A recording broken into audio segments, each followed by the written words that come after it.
Hello YIS Media family. Hello book lovers. How are you?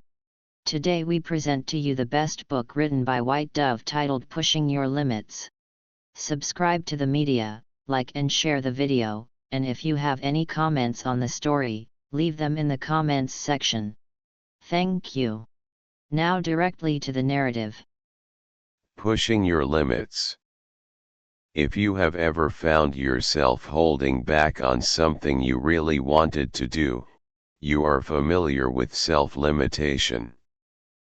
Limitations can serve us in some ways, like reminding us that we don't have the ability to fly off a roof and land safely on our feet, and they can confine us in other ways, by creating doubt and fear about our ability to create more fulfilling circumstances.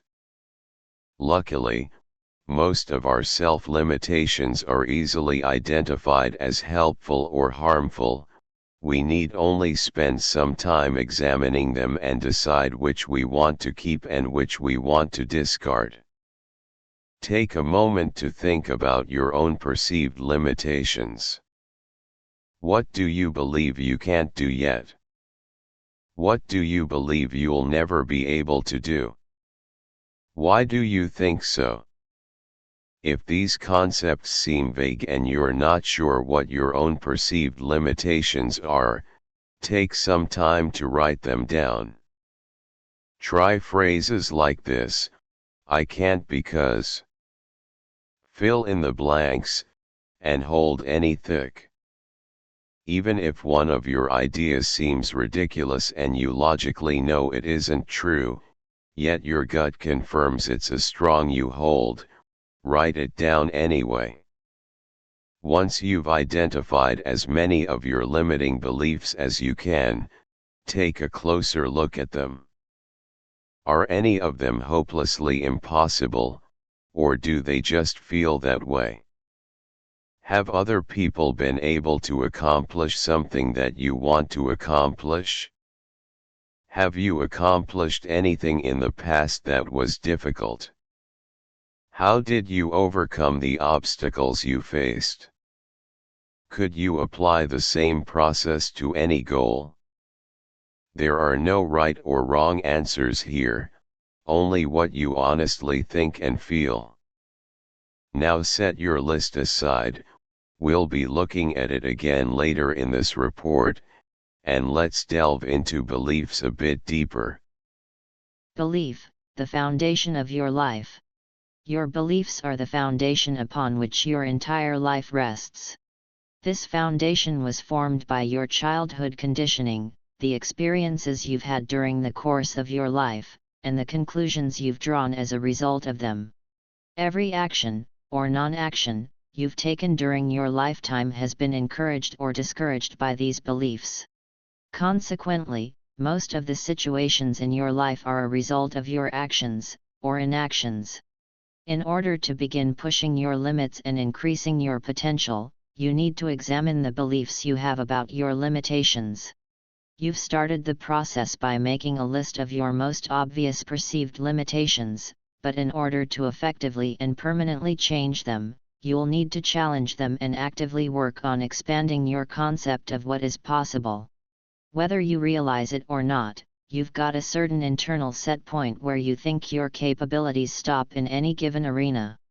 These set points can vary according to the intensity of your beliefs, and they may be different for different activities. For example, you might know that you are good at one activity but feel you stink at another.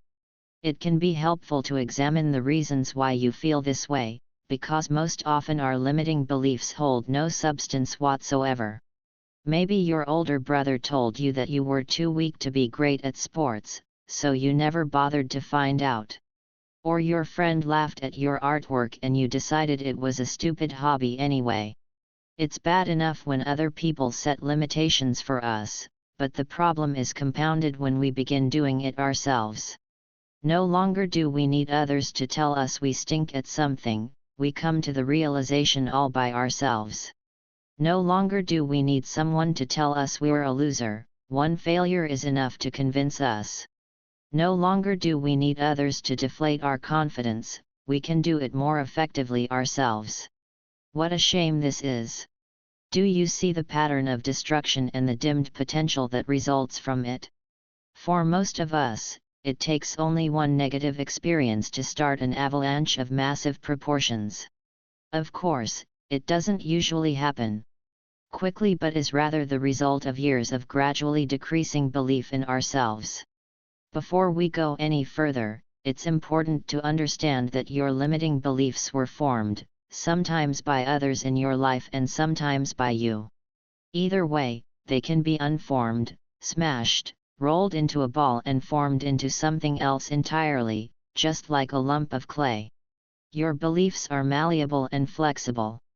They may feel like facts, but they are simply thoughts that have gained strength and solidity because of sheer repetition on your part. When you really start to get this, it becomes very exciting. Suddenly a whole new world opens up to you, a world in which anything is possible. Limitations, the ceiling on your potential. Think of your limitations as a ceiling that hovers at a certain height over your head. The ceiling height is different for each of us, but all of our ceilings have one thing in common: they determine our potential. If our ceiling is built up high, we have great potential and can achieve much in our lives. If our ceiling is built down close to our heads, we will only achieve the bare minimum for comfortable survival, or even less. Who is the craftsperson of your ceiling? Why, you are, of course. I know you knew that already. You set the height of your ceiling based upon the things others said to you, and the conclusions you drew about your capabilities. Just like your other beliefs, the height of your ceiling is very flexible and is constantly on the move. When you first set a goal, you might be fired up and motivated to make it happen. At that point, your ceiling is soaring far above your head. As you begin to stumble on obstacles and lose your initial motivation, your ceiling begins to drop steadily. When you give up because it seems too hard, your ceiling practically rests against the top of your head. Is motivation the only way to raise your ceiling? No, not at all. Another great technique involves honestly assessing your true capabilities, and beginning to work on expanding them. If you're pretty good at something, work on becoming great at it. If you think you're terrible at something, keep doing it until you get better. This is an ongoing process of honest assessment, small but consistent effort, and evaluation of progress. It's not rocket science, but it does require an attitude of determination and patience. However, the good news is that this process of expansion begins to take on a life of its own the longer you work at it. Before long you'll be scoffing at limiting thoughts and attempting things you never would have dared consider before. Here are some additional ideas for raising your ceiling of potential. Question your past failures. Did you really fail, or did you just give up too soon? Explore the lessons you've received from each failure and see if you can use the insights to form a better plan.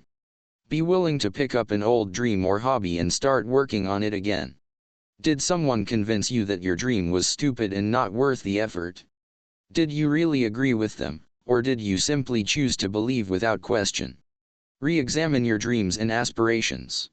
If any of them still stir your soul, follow where they might lead. Set new goals and begin to expand your concept of what you're really capable of. Consistently strive to raise your ceiling by thinking and dreaming bigger. When you reach the place where you think you need to stop, take one more step. Just one, and that one step will often change everything, either internally or externally. Challenge the limitations that others have tried to place on you. Write out your reasons for knowing they were wrong and enter into a dialogue with them about it. Even if the other person isn't there, you can do this process on your own. Try phrases like these: "You have no idea what I'm capable of because," or "I know you're wrong about this because." You won't be convincing others of anything, only yourself, which is the only person who counts in this scenario. Again, this is a process, so don't lose heart if you don't see much progress right away. Keep questioning your limiting beliefs and keep expanding your perception of your potential. Every bit of effort you can put toward this activity will pay off handsomely later. Facing your fears. As you begin challenging your beliefs and expanding your potential, you may have to face some fears along the way. This seems scary because most of us are used to cowering in the face of fear. We tend to avoid situations that make us feel uncomfortable, and I don't know of any situations more uncomfortable than fearful ones. However, your fears are truly nothing to fear. Just like the saying goes, there is nothing to fear but fear itself. Franklin D. Roosevelt. Your fears are a direct result of your beliefs. Or, more specifically, your fears are the result of challenging your beliefs. Fear is nothing more than a conditioned response to a perceived danger. If we believe that something is dangerous or harmful to us, we naturally will fear it. Trying to force ourselves through the fear without changing our perception of it is often unnecessarily painful, though effective. There is nothing wrong with forcing yourself to face your fears if you desire to overcome them badly enough. People do this successfully every day. But if you're a sensitive soul who desires a gentler approach, here are some good ones for you. First, convince yourself that there is no danger. It is our belief that something will go horribly wrong if we move forward that keeps us locked in terror. One simple way to overcome this paralysis is by asking yourself, what is the worst thing that could happen? And, could I handle it if the worst did happen? Most often, your answer will be affirmative. Plan ahead so you know what to do if the worst happens. If your fear is public speaking but you really want to, or have to, give a speech, ask yourself what the worst possible occurrence might be if you go ahead. You might answer, stage fright, or flubbing my words. Consider how you would handle those situations. Could you laugh them off and turn them into a joke for the audience? Could you visualize the audience in their underwear? You get the idea. Turn your worst case scenario into a so what, and your perspective will change. Visualize a different outcome. Whatever your feared outcome is, come up with an inner script that is in direction opposition to it and replay it over and over in your mind until you believe it. Using the public speaking example from above, visualize yourself feeling pumped up, dynamic and confident as you step onto the stage. See the audience being interested in what you have to say, listening closely, laughing at the appropriate moments, and your words flowing smoothly and effortlessly.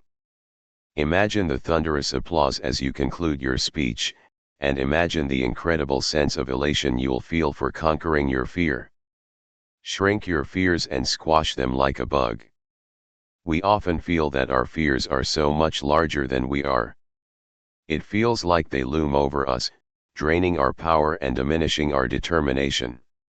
Change this perception by imagining your fears shrinking, growing smaller and less intense until they have the stature of a bug on the ground before you. Tell the fear that you're grateful for its attempt to protect you, but you don't need protecting. Then, step on it. Squash it into oblivion. There are many more ways to challenge your fears, but the main point is to avoid letting them control your life. Fear can be so pervasive that it seems to be out of our control, but remember that a fear is nothing more than a thought. Whether you examine it closely, question it, challenge it, work calmly through it or push forcefully through it doesn't matter. As long as you remember that you are the one in control, not your fears. Like most of the other techniques in this report, fear squashing takes some practice before you get truly comfortable with it. Take your time and keep at it, and before long you'll be one of those people that laughs in the face of fear and thrills to whatever challenge rises up before them. Finally, learn to use your fears as a valuable tool for awareness.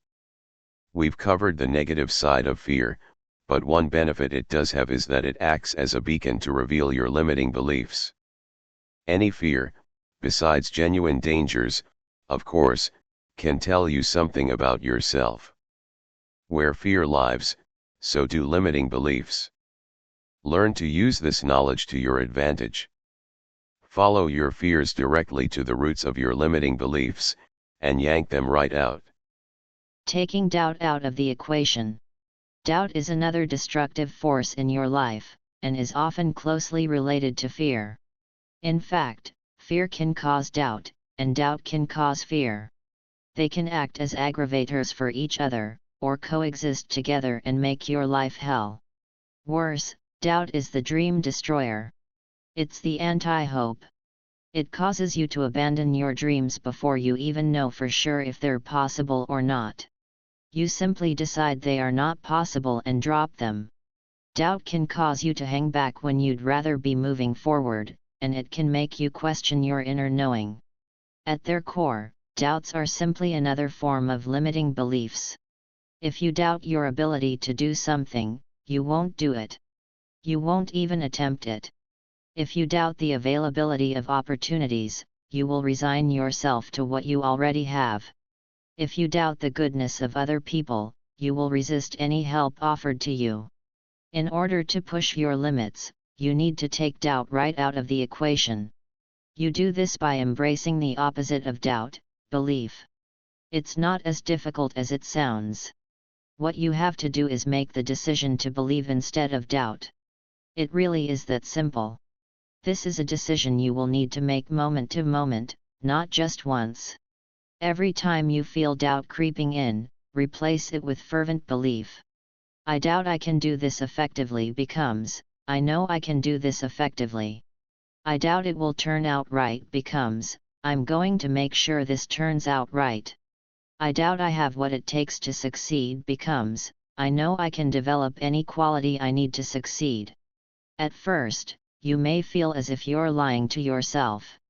You may not really believe the words you're saying, but if you persist in choosing to believe them you will eventually. But it has to begin with a choice. Doubt can be sneaky, and it often masquerades as disinterest, bitterness, distrust, or resistance. Sometimes you have to take on the role of detective to figure out what's really going on inside of you. With a little scrutiny and a lot of brutal honesty, you'll see things more clearly. If you struggle to find a connection, try writing the answers to these questions. Pushing your limits. I am disinterested in because I doubt that. I feel bitter about because I doubt that. I'm distrustful of because I doubt that. I'm resistant to because I doubt that. If fervent belief won't eliminate your doubts, you can also dissect them and challenge the underlying components, just like you did with your fears. You will likely discover that your doubts are based on disappointing past experiences or hurtful things said by others in your life, and you do have the option to disregard them completely. Dissection of any doubt, or fear, is a valuable tool because the individual components that make up the sum are often less frightening than the sum itself. Dissecting your doubts is as simple as completing this statement to the best of your ability, I am doubtful about because. Once the root causes are known, you can deal with them one at a time by altering erroneous beliefs, facing fears, and expanding limiting beliefs. If all else fails and you can't eliminate or dissect your doubt, the only thing left to do is ignore it. Take action anyway, even if it seems like a futile undertaking. Make a promise to yourself that you're going to give it your absolute best, no matter what. Even if it seems to be a waste of time, even if there seems to be no way to create a favorable outcome, and even if the going gets rough, you will still try. It takes courage and determination to do this, don't fool yourself into thinking otherwise. But more often than not, you'll be pleasantly surprised by the results. Slow and steady gets it done. By now you are probably beginning to see that pushing your limits is a simple process of examining your repetitive thoughts and beliefs, challenging your perceptions and pushing through any perceived limitations. Remember, limitations are nothing without the power you give them. If you refuse to infuse them with power, they are nothing but a random, harmless thought. They may seem overwhelming at first, but once you take them apart and look at them under a microscope, you see how inconsequential they really are in the grand scheme of things. Still, until you have reached a certain point in the process, you would be well advised to take it slow. Just as pushing too hard physically can result in injury, pushing too hard mentally or emotionally can result in disappointment and frustration. One step at a time will get you where you want to go, and probably result in a more pleasant journey too. Your progress will begin to accumulate on its own soon enough, but in the meantime take it easy. Try attacking one thing each day, even if it's something small. Face one fear, dissect one doubt, question one belief and repeat the next day. As you begin feeling stronger, you can take on more than one at a time, but start small. Then, don't hesitate after each step you take. Don't wait to see if you get any results from it, just keep moving slowly and steadily. You will be astounded at how quickly the process begins to snowball and return real results. But if you hang around waiting for them, they might be delayed. Remember, a watched pot never boils. Going the extra mile. As your inner strength increases and you begin to feel more in control of your actions, begin upping the intensity of your efforts too. The stronger and more powerful you feel, the more you'll be able to handle. Again, this is only after you begin to notice some real momentum from your smaller initial efforts. The funny thing about progress is that we are often much closer to the finish line than we think. It's our own thoughts, fears, doubts, beliefs, and expectations that make the destination seem so small and far away. If we buy into this illusion, we'll give up on the home stretch, not realizing that the finish line is just over the next rise. Make a promise to yourself right now that you will go the extra mile.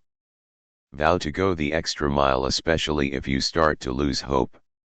One of my all-time favorite quotes holds a great deal of wisdom about continuing despite lack of progress or loss of hope. When you get in a tight place and everything goes against you, till it seems as though you could not hold on a minute longer, never give up then, for that is just the place and time that the tide will turn. Harriet Beecher Stowe. It's amazing how often that sentiment ends up being true. Just when we're ready to give up is when we need to push even harder because the tide is beginning to turn. Remember that as you work on pushing your limits. Copy that quote down and hang it where you will see it each day. Let it inspire you and encourage you when you need it the most. What else can you do if you start feeling despondent? Break it down. Remember, feelings of hopelessness, frustration, or despondency are frequently caused by trying to take on too much too soon. If you break down larger goals into smaller ones and focus on taking small, attainable actions more frequently, you will create a nice steady momentum. Take a break. If you start feeling overwhelmed, it's time to focus on something else. Taking a break is not the same thing as quitting. Sometimes you just need to step away from the intensity of change. Take a few hours to do something you enjoy. Call a friend and invite him or her to lunch. Knock off for the day and go to bed early. Even a short break is enough to recharge your batteries, refresh your perspective and renew your commitment. Keep affirming that you're almost there. Remember that your perspective can often work against you, fooling you into believing that you're never going to reach your destination. Don't let an illusion trick you. Create your own beneficial illusion. Keep imagining the goal waiting just around the next corner. Keep telling yourself, I'm almost there, just a few more steps. I can take a few more steps. Tell yourself that often enough and you'll begin to believe it, and create a self-fulfilling prophecy. Going the extra mile is more of a symbolic sentiment than a physical one. It's about giving your absolute best effort and not investing in excuses. It's about trusting yourself to know when it's time to step back or push forward. More than anything, it's about developing the insight and determination to make each of your actions focused and life-altering in very positive ways. If you can do that, you will be able to melt any self-limitation with the white-hot heat of purpose. Keep building on the possibilities. As you begin to make progress on pushing your limits, you've got to keep up the effort and continually build on what you've got. Let's summarize what we've covered so far so you can see the process clearly. First in line is the destruction process, where you examine and destroy limiting beliefs. You begin to realize how much other people have influenced your beliefs, and how you often picked up where they left off. Next is the rebuilding process, where you begin replacing your limiting beliefs with empowering ones. You begin to trust your inner knowing again, and honestly assess your capabilities. Then you begin challenging and conquering your fears and doubts. You begin dissecting and disarming these negative thoughts, effectively diminishing their power over you. Next, you begin to expand your concept of what is possible and proceed at a slow and steady pace. You take it a step at a time while keeping in mind that growth is a process. Finally, you commit to going the extra mile and continuing on past the point where you would have normally given up. Then, the only thing to do is rinse and repeat. The more frequently you can complete these steps, the more natural and intuitive the process becomes. You'll find yourself questioning and confronting every stray craving, fear, uncertainty, doubt, lazy impulse and more. You'll stop accepting excuses as facts and start demanding more from yourself. You'll start thrilling to the challenge of adversity, and you'll learn to love the feeling of accomplishment as you take just one more step along the path of self-development. You'll probably even develop a greater sense of self-discipline and patience the further you get into this process, because you'll gain the insight that anything worth doing is worth doing well and completely, rather than rushing through it. You'll learn to value every moment of the journey, not just the destination. Eventually you'll reach a point where pushing your limits is largely an automatic reflex. You'll laugh derisively at limiting thoughts and flatten obstacles with one mighty fist. Okay, maybe that's a bit of an exaggeration, but it sounds cool, doesn't it? What all this ultimately means is that you'll stop letting yourself be derailed from what you really want. You'll have packed your bags and moved to the land of empowerment, the most freeing place to live in the world. It really is up to you where you choose to spend most of your time, so choose wisely. Additionally, never stop developing your self-awareness. It really is the key to any self-improvement. When you have the insight and courage to be honest with yourself, you'll never be able to deceive yourself, trick yourself, or betray yourself. Self-deception is a poison that will kill any attempt you make to improve your life. Don't let it destroy your progress. Self-deception has clear warning signs, so keep on the lookout for these. If you place the blame for things going wrong everywhere but on yourself, you are deceiving yourself. Sure, sometimes things just happen through no fault of your own. But if you notice a lot of anger and blaming coming from within you and directed out to others, it's time to reevaluate your part in the problems. If you start justifying unproductive behavior, self-deception has reared its ugly head. Excuses like these will be the death of your progress. I'm too tired. It's too hard. Everyone else has better luck than I do. I can still be successful even though I don't work consistently on my goals. You already know what you need to do to achieve any goal you set for yourself, you just have to be diligent at doing it, no excuses. If you start double-guessing your intuition, you may be deceiving yourself, or trying to sabotage your efforts. Sometimes we'll receive an intuitive hunch about something and know it's true, but logically we can't figure out why, so we doubt it. If you've ever done this, you probably remember the sting of regret as you kicked yourself for not trusting your intuition like you should have. Get to know your intuition and exercise it frequently, then you'll be able to know for sure when you should trust it. If you start scattering your energy in too many directions instead of sticking to your original plan, you may be deceiving yourself by an endless search for the next big thing or the easiest thing. There is no next big thing or easiest thing, only the thing you choose for your own life. Tackle one thing at a time and stay focused. Your results will speak for themselves. In general, an awareness of possible self-deception is often enough to stop or reverse it, but sometimes you'll need to take firm action. Again, trust your instincts and take charge when necessary. Remember, at the beginning of this report I told you to set aside that list of things you know you'll never be able to do? Take another look at it right now and reconsider the items on it. Do you still feel the same about them? Or have you begun to realize that you are capable of more than you thought? Don't worry if you're still a bit doubtful, even a tiny increase in hope and belief is a good thing.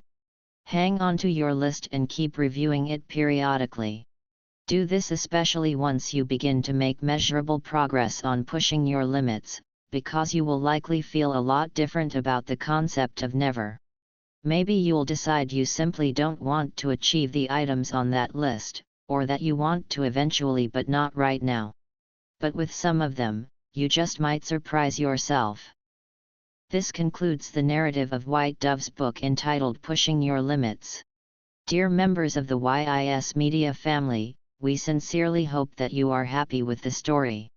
Give us credit for your sacrifice of time and follow-up. Stay safe until we meet in another book.